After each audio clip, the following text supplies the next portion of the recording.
Hello everyone, my name is Timur Davitazi. I'm a student at MIT Pro studying cybersecurity. Today I'll be discussing the Equifax breach.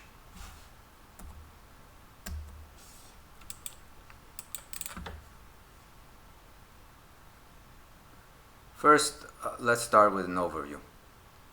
Who is Equifax and what happened? Equifax is a credit reporting company that provides credit reports to consumers. On March 8, 2017, the Homeland Security Department sent a notice to the company that a vulnerability was discovered in their Apache Struts software. The software provided a way for consumers to dispute items on their credit report. The next day, Equifax disseminated the message to its IT department, but the patch was not applied. Because the patch was not applied, on May 13, 2017, the attackers first accessed the database and exfiltrated data through July 30, 2017. The security team did not detect any illegal activities until July 29, when they suspected illegal activity and blocked it. On July 30th, they observed more suspicious activity and took the application offline. On July 31st, the former CEO Richard Smith was informed by the CIO David Webb that there was evidence of suspicious activity on their portal and was taken offline. On August 2nd, Equifax hired a forensic investigation team to investigate the suspicious activity and hired a law firm to provide legal advice. They also contacted the FBI. On August 11th, the forensic team determined that hackers accessed Equifax database containing consumer information. By September 4th, the forensic team determined that 143 million consumer data was stolen. On September 7th, Equifax publicly announced they had been breached. So let's take a look at the organizational issue. Equifax has had a bad history of updating cybersecurity policy. An internal audit revealed that Equifax has had security deficiency in its policy and 8,500 software vulnerabilities. Equifax was also actually hacked. Their W2 Express website was hacked, leading to 430,000 addresses, social security numbers, and personal identifiable information being leaked. By 2017, Equifax had still not remediated its security deficiencies. As I could see, they had numerous vulnerabilities, and they failed to update their cybersecurity policies, and that's why they suffered this breach. But what was one of the major root causes that contributed to the breach?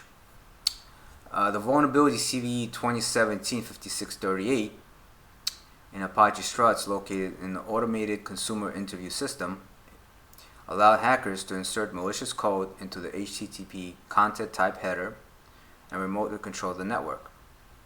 Attackers found a file that contained an unencrypted login credentials. They used those credentials to access 48 unrelated databases. Attackers then sent 9,000 queries to these 48 databases and where they located unencrypted personal identifiable information. Equifax could not identify suspicious activity because the device used to monitor it did not have a valid SSL certificate.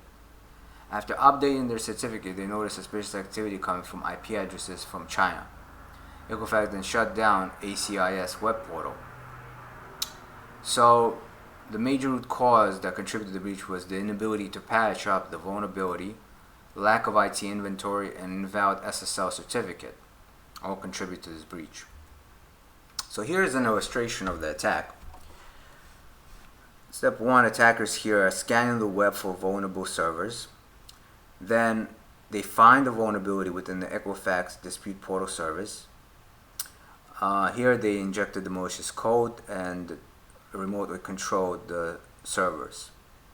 Once they got into the server, they found a file which contained login credentials. Here, step 3.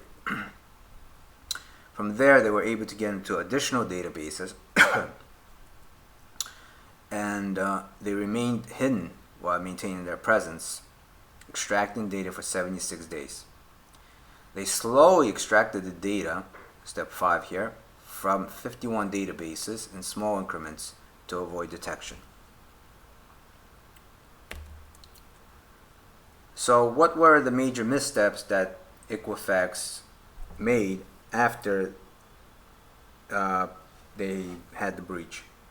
Well, once the breach was made official, Equifax directed its customers to a website to receive free credit monitoring. The site was equifaxsecurity2017.com. However, a software engineer designed a phishing website that looked similar, securityequifax2017.com. It was able to direct some customers there.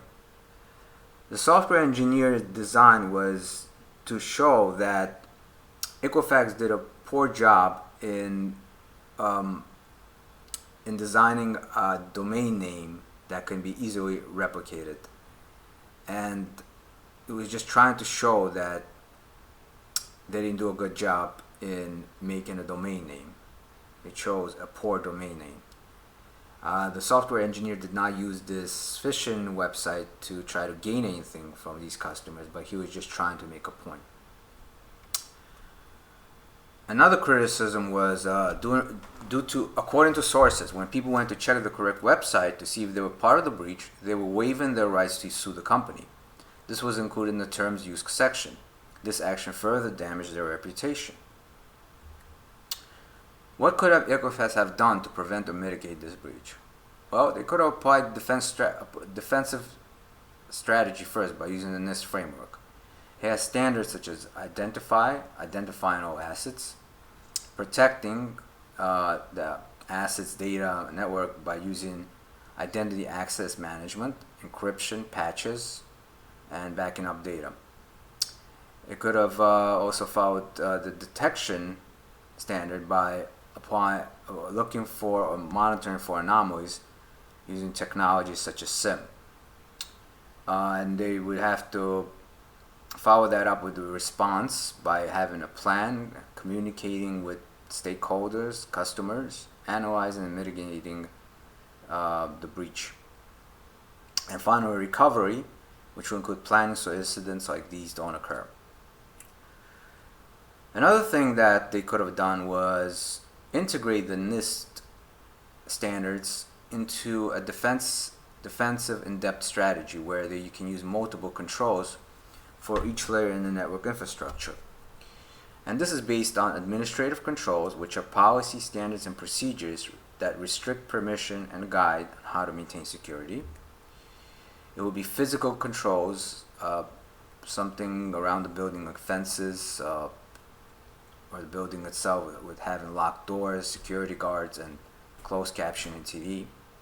Technical controls, technology like a demilitarized zone, a firewall, antivirus software, intrusion detection, intrusion prevention systems, spam filtering, identity access management, multi-factor authentication, encryption, backing up the data, and recovering.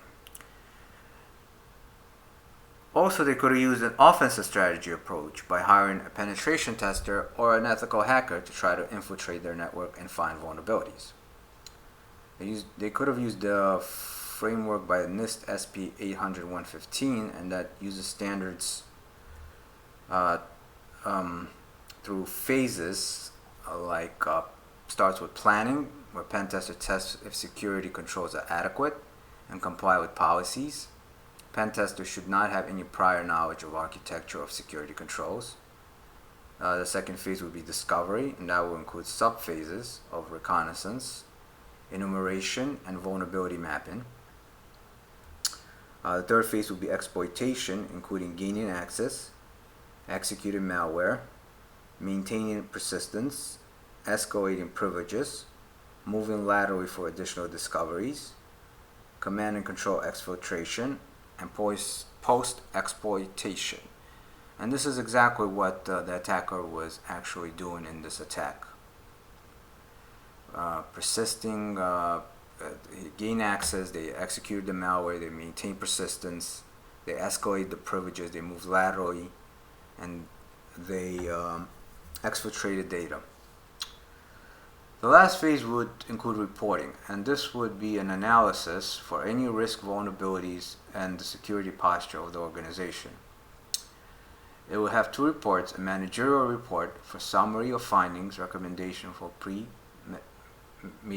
meditation, and technical report for details and tools used in trace scoring. What are the key lessons learned from the Equifax case study? First of all vulnerabilities have to be patched. It's important to follow the NIST framework of identify, protect, detect, respond, and recover. Follow a defensive in-depth strategy approach to create strong barriers against attacks into network infrastructure.